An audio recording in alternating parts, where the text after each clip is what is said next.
감사합니다. 할렐루야 샬롬 하고 서로에게 축복하고 인사합니다. 할렐루야 샬롬 샬롬 샬롬 샬롬 샬롬.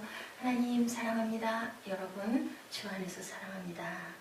84편 말씀이죠. 여기 깃딧에 맞춘 노래 고라자손의 시 나와 있는데 주석에는 다윗이 지은 시를 고라자손들이 보존하여서 발표했다라고 이렇게 밝혀져 있습니다.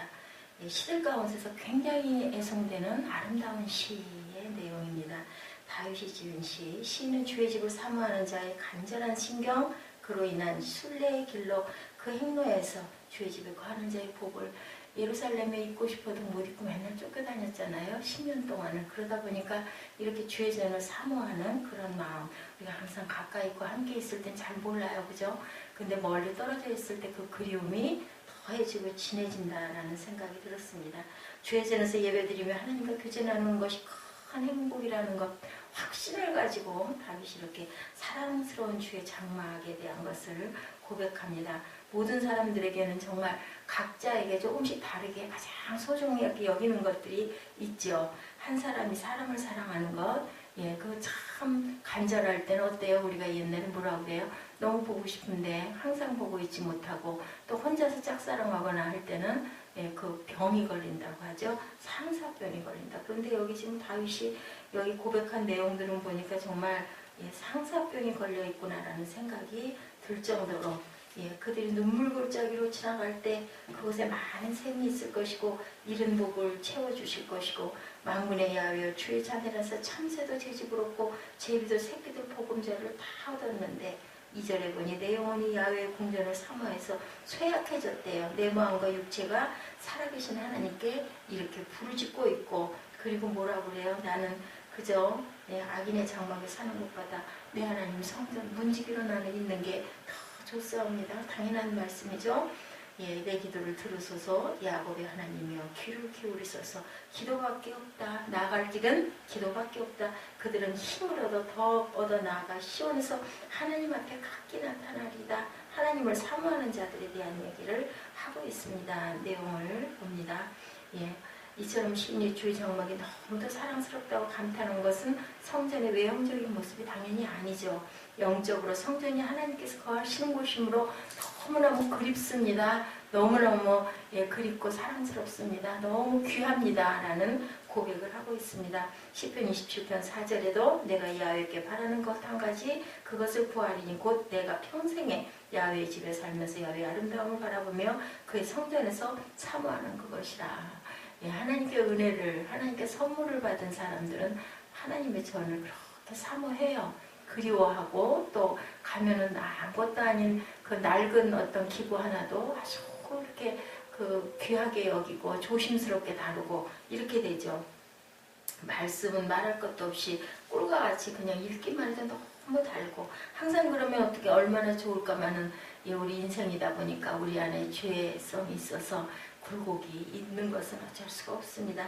우리는 그렇기 때문에 날로 매일매일 묵상하는 삶을 살아가야 되고 하나님의 말씀을 항상 가까이 해야 되고 뭐 안 되면 찬양이라도 항상 듣고 우리가 하나님의 전을 사모해야 되겠죠. 하나님의 전을 사모하는 것 2절에 나타나 있죠. 사랑하는 대상에 그 사람의 관심이 집중되고 그 지배를 받고 마음에 병이 들 정도로 나는 그 사모하여 쇠약해졌다라고 고백합니다. 시편 42편 1, 2절에도 내 영혼이 하나님 곧 살아계신 하나님을 갈망하나니 내가 어느 때 나가 하나님 얼굴을 배울까? 못 나갈 때, 마음껏 예배하지 못할 때, 하나님 전이 너무 멀리 떨어져 있어서 가까이 가지 못할 때 어때요? 내가 이러다가는 죽겠나이다. 언제 도대체 얼굴을 배울까요? 84편 오늘 2절에도 보니 만군의 야훼여 주의 장막이 1절에도 얼마나 사랑스러운지요. 2절에 내 영혼의 야훼 궁정을 사모하여 쇠약하며 항상 주를 찬송하리다. 4절에 고백하죠. 예루살렘에 거할 수 없는 환경에 놓인 다윗은 그게 너무너무 그립습니다. 하나님의 거하시는 장막의 아름다움, 그 신묘막측함은 세상에 그 무엇과도 비교할 수가 없다. 얼마나 은혜를 받은 다윗인가. 너무 부럽지 않습니까? 그죠? 나의 왕 시편 5장 2절에도 나의 왕 나의 하나님은 내가 부르짖는 소리를 들으소서 내가 주께 기도하나이다. 42편 또한 5절에도 내 영혼아 내가 어찌하여 낙심하며 어찌하여 내 속에서 불안해하는가. 너는 하나님께 소망을 두라. 그가 나타나 도우심으로 말미암아 내가 여전히 찬송하리다. 순례자들이 누리는 기쁨에 대해서 복 있는 자다. 5절에 시인은 주께 힘을 얻고 그 마음에 시온에 데려가 있는 자는 복이 있다. 예, 그렇죠. 예, 시온에 데려가 있으니 복이 있죠. 절대로 죽을 일이 없잖아요. 영생의 구원의 축복을 받았으니 이렇게 복을 구합니다. 이사야 65장 16절에도 복을 구하는 내용이 나와 있고, 주를 의지하는 자 시편 2장 12절에도 그의 아들에게 입 맞추라. 그렇지 아니하면 진노하심으로 너희가 길에서 망하리니 그의 진노가 급하심이라. 야훼께 피하는 모든 자는 다 복이 있도다. 예, 눈물 골짜기의 소망 6절이죠. 하나님의 길은 항상 탄탄대로만은 아닌데 그 길은 고난의 율과 가시밭길이 포함되어 있지만 그 골짜기가 나중에는 어떻게 해요? 예, 샘이 되죠. 예, 아주 그 샘 솟는 기쁨의 샘. 예, 그 골짜기로 바꿔주신다는 것을 우리가 알고 가기 때문에 오늘의 고난도, 예, 고통도 절대로 우리가 그 지금 탄탄대로가 아니지만 낙심할 일이 없다.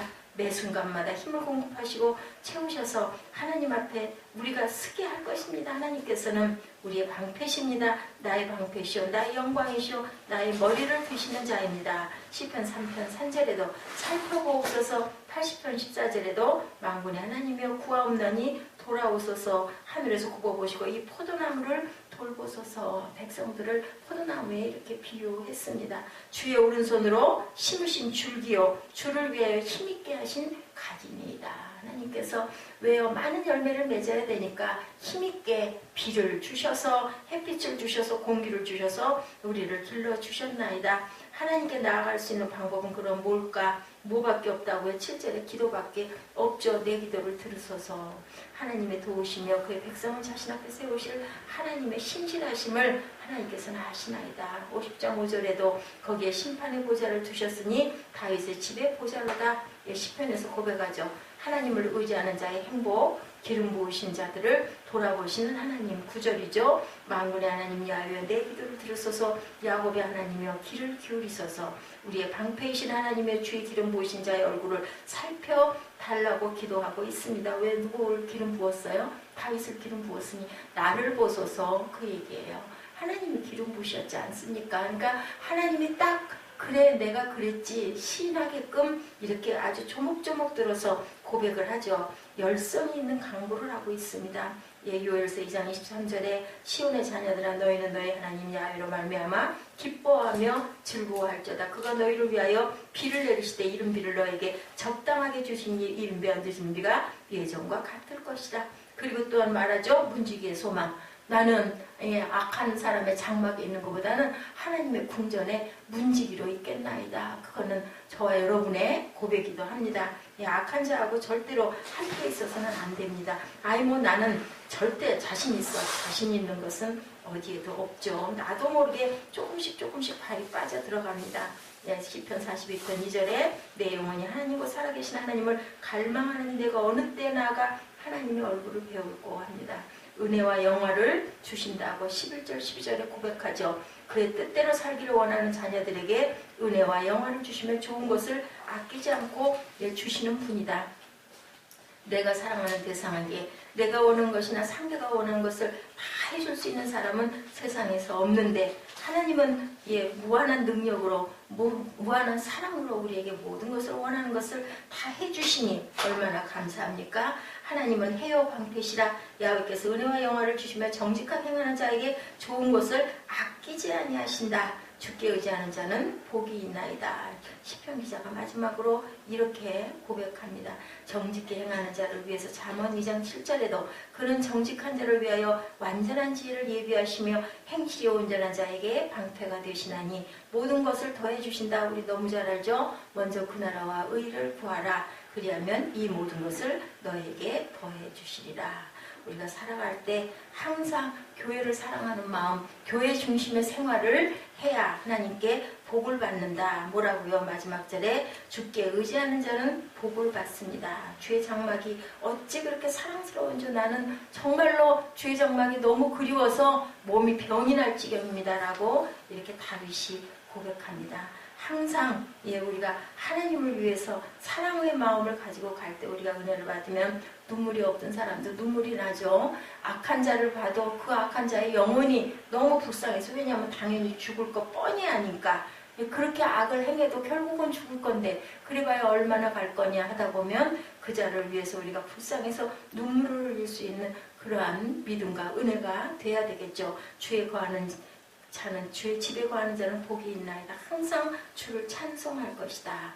주의 집에 사는 자들이 복이 있대요. 교회를 통하여 받는 복에 대해서 말씀합니다. 음부의 권세를 이길 수 있다. 그죠? 권세를 이길 수. 마태복음 16장 18절이죠. 내가 이 반석에 내 교회를 세우리니 음부의 권세가 이기지 못하리라. 또한 기도 응답을 받죠. 하나님의 도우심이 있죠. 우리의 도움은 천지를 주신 야훼 이름이 있으며 하나님의 이름은 성전에 두셨다. 열왕기상 9장 3절입니다. 시편에도 있죠. 114편 8절 우리의 도움은 천지를 주신 야훼 이름에 있도다. 기도 응답은 당연히 받죠. 역대하 7장 15, 16절에 그곳에서 하는 기도에 내가 눈을 뜨고 귀를 기울이리니 내 눈과 내 마음이 항상 여기 있으리로다. 환난 날에 지켜주시는 보호를 우리는 항상 받습니다. 시편 27편 5절입니다. 야훼께 환난 날에 나를 그의 초막 속에 비밀히 지키시고 그의 장막 은밀한 곳에 나를 숨기시며 높은 바위 위에 두시리로다. 우리 찬송 생각나죠?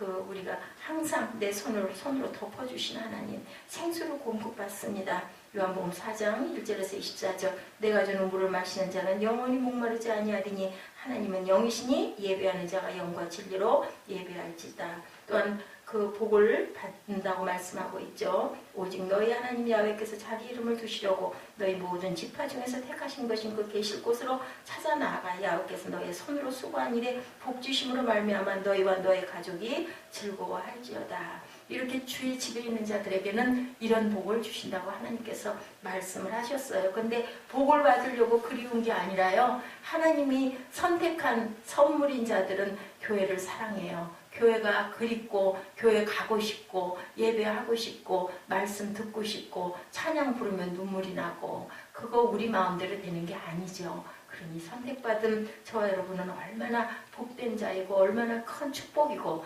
옛날에는 제사장만 통해서 우리가 하나님을 만났는데 이제는 전부 다 만인 제사장들이 되어서 누구나 성전에 가서 원하면 언제든지 기도할 수 있고 찬양할 수 있고 말씀 볼 수 있고, 그 말씀을 그렇게 사모했는데 이제는 그냥 항상 있는 것이 휴대폰에까지 그저 어플로 말씀이 뜨지 않습니까? 얼마나 감사한 세상에 우리가 사는지. 축복이 다른 데 있는 게 아니라 저와 여러분에게 하나님께서 정말 늦은 비로 이른 비로 축복해 주셔서 오늘도 이렇게 건강하게 일어나서 주님 앞에 가장 먼저 찬양하고 예배 드릴 수 있고, 말씀 묵상으로 인해 또 은혜 받고 또 증거 받고 더 그렇구나 그렇구나 깨달음 주시는 하나님, 느끼게 해주시는 하나님 감사합니다. 주의 집에 거하는 자는 복이 있나이다. 저희가 항상 주를 찬송하리다. 이 고백이 되시는 저와 여러분 되시기를 주님의 이름으로 축복합니다. 기도하시겠습니다.